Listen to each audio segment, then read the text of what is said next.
Let me tell you something that'll sound straight up unbelievable. One morning I woke up and found out an HOA had already built 68 brand new houses on land that legally belonged to me. Yeah, you heard me right. From the road, it looked like one of those perfect suburbs you see in magazines with neat little lawns and for sale signs fluttering in the breeze like a fresh start for 100 families. Except every one of those shiny houses was standing on stolen ground. Beneath all that fresh paint and those fake smiles at the open house, there was a secret nobody wanted to admit. My grandfather's farm. My family's legacy had been wiped out of the county records decades ago, replaced with forged boundaries and rubber-stamped permits that shouldn't have meant a thing. When I found the original surveys and my granddad's warning letter, a cold chill crawled up my spine because the truth hit me. Not only had the HOA overstepped, but by law I now owned every single house they'd built. What came next was a war, intimidation, lawsuits, and small-town politics, but I flipped the whole thing on its head in a way nobody saw coming. Before I jump in, drop a comment and tell me where you're watching from and what time it is, because I want to see how far this story travels. Now, back to the day my whole world flipped. The call came at sunrise. It was Mrs. Atkins, my old neighbor, and her voice was shaking. "Daniel, you need to come back.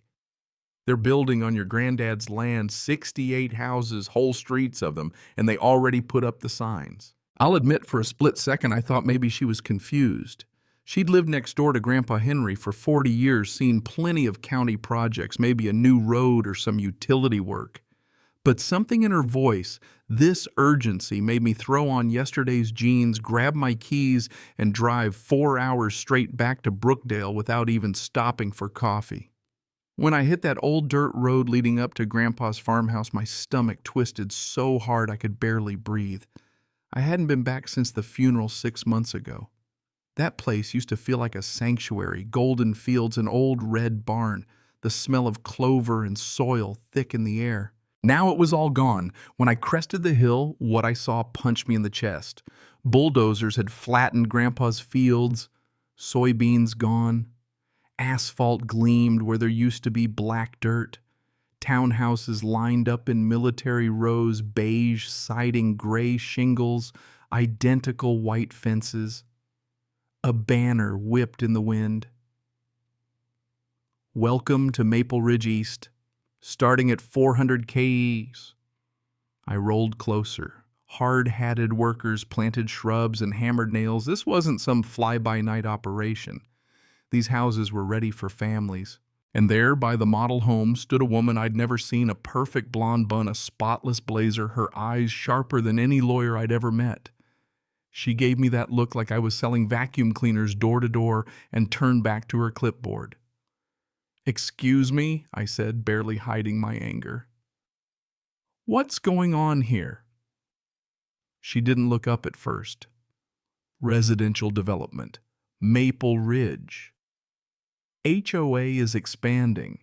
Her voice was syrupy but cold underneath. "I'm Daniel Harris. My grandfather owned this farm. Henry Harris. He left it to me. This is my land." She smiled plastic like she practiced in the mirror. "Lucinda Ward, president of Maple Ridge HOA. There must be some misunderstanding. We purchased this parcel years ago. Every permit, every county approval." I just stared at her. "That's impossible. My grandfather never sold." She tilted her head. "Perhaps he didn't tell you. Sale closed in 1995. Everything's official. Take it up with our legal department." Then she was gone, barking into her phone while the bulldozers kept tearing up the ground my family had worked for generations. That afternoon I pulled into the old driveway, dust swirling behind me, and there was Mrs. Atkins on the porch with 2 glasses of iced tea. Her face was all worry. "They've been at it for months," she said, handing me a glass. "Your granddad fought them, Daniel. He knew something was wrong. Spent his last days digging through paperwork. Said he had to protect the farm." I went inside, smell of pipe tobacco, old leather memories everywhere. I tore through Grandpa's office, almanacs, ledgers, binders. Nothing. Hours passed. The sun was going down. I was about to give up when I kicked something loose under his desk, pulled up the floorboard, found a metal box with a key hanging nearby. My hands shook unlocking it. Inside Grandpa's will, the original farm deed, an ancient survey from 1915 updated in '79, and a letter to me written in his handwriting. If you're reading this, someone is trying to take what's ours. I never signed anything. If they say otherwise, it's a forgery. The truth is in the boundaries. Check the surveys. Compare to the county's records. Grandpa knew. He saw it coming. And now I had what I needed. That 1915 survey showed the farm stretching way further than the county claimed, another 80 acres, right where Lucinda's houses stood. If these papers held up, Maple Ridge didn't just trespass. They built a whole neighborhood on land that still legally belonged to me. Under the law, if the land was mine, the houses were mine too. I sat there in the dark, clutching his letter. I won't let you down, Grandpa. The next morning, I called up Victor Tran, the only lawyer I remembered from my childhood, an old friend of Grandpa's who'd helped him once with a tax issue. He picked up on the first ring. Daniel Harris. Haven't heard that name in years. What's going on? They built 68 homes on my land, Victor. And I have the proof. Bring everything to my office, he said. This isn't something you sit on. I drove over the truck piled high with boxes. Victor looked over the surveys, the deed, Grandpa's letter. He tapped the yellowed pages. If these are authentic, you've got a quiet title action. You could void everything done without your consent. Those houses, legally, they could be yours. My jaw dropped.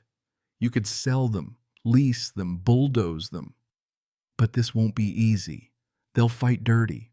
County HOA, they'll drag you through hell. He was right. When we filed for an emergency injunction at the courthouse, the clerk's stamp sounded like the first cannon blast.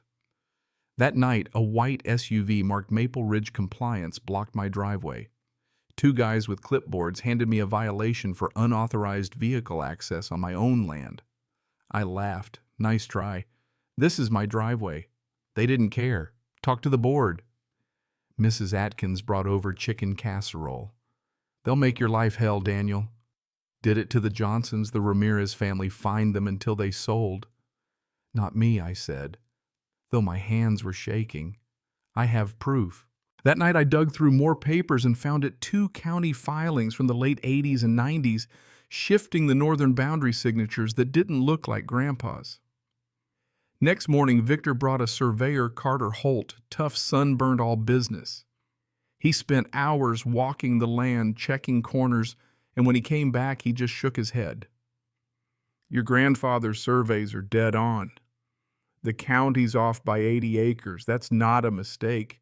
I could hardly breathe. This was theft, plain and simple. Word spread. Soon, nervous homeowners started showing up. The Millers, a young couple, looked terrified. Are you saying our house isn't ours? The land is mine, I said, which makes the house technically mine too. But I'm not here to ruin lives. I want justice for my family and for everyone who got duped. Panic started to brew. Lucinda's plan was working, pitting me against them. That night my phone buzzed, blocked number. You're making a mistake, Lucinda's voice hissed through the static. The county, the bank, the homeowners, they're all with us. Walk away. But I heard the edge of fear in her voice, and it lit a fire in me. This wasn't just about saving land, it was about reclaiming a community from corruption. I was about to own every house she'd built, and she knew it. 3 days after filing, the judge granted our stop work order. The bulldozers went silent. For the first time, I felt hope, just a breath, but it was something. Victor warned me. This is just the start. We need evidence of fraud. The handwriting analyst confirmed what we suspected. Signatures on the boundary changes were forged. Victor's intern dug up more. 6 names kept popping up. Lucinda, her husband, Commissioner, Avery, board members, contractors. A web of conflict and fraud. They used your land as collateral for a $12 million loan, Victor said. If the court rules it was stolen, the bank's coming after them, not you. The game had changed. That night I confronted Lucinda at the construction site. She offered me $2 million tax-free to walk away. It was tempting, I'll admit. But Grandpa's letter burned in my pocket. Not for sale, I told her. For a split second, her mask cracked. You're a fool, Harris. She spun away into the rain. From then on, it was siege warfare. HOA fine.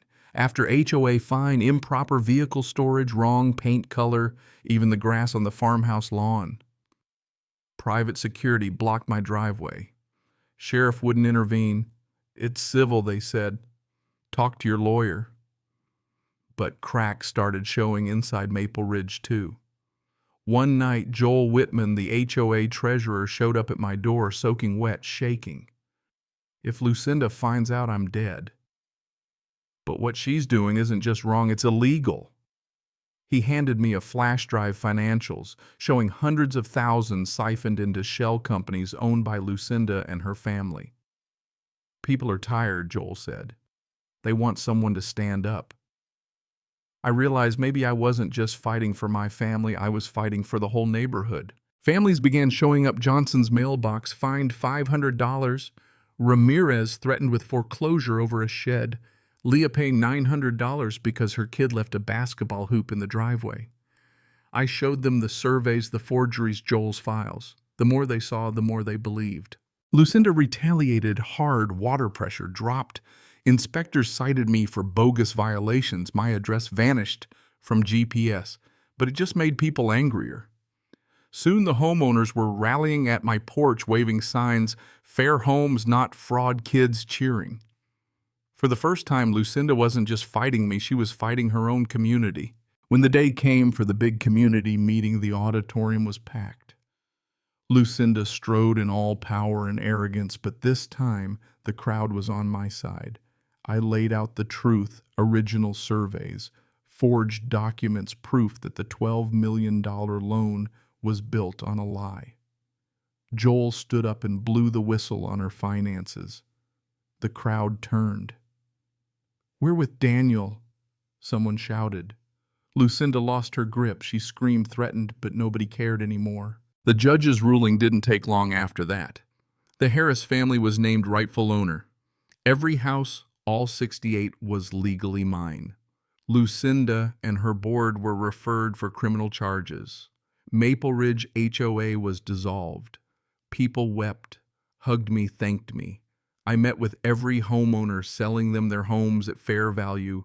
No more bogus fines, just clean titles. Most of the money went to legal bills, but I used what was left to restore the farmhouse and create a community park, wetlands, protected boardwalks where kids played. Lucinda, she lost everything. Her job, her reputation, probably her freedom. Her empire crumbled. 1 year later, I sat on the porch with Mrs. Atkins, sweet tea in hand, watching kids ride bikes where bulldozers once roared. The mailboxes, all different colors, gardens, blooming families finally free. "Your grandpa would be proud," she whispered.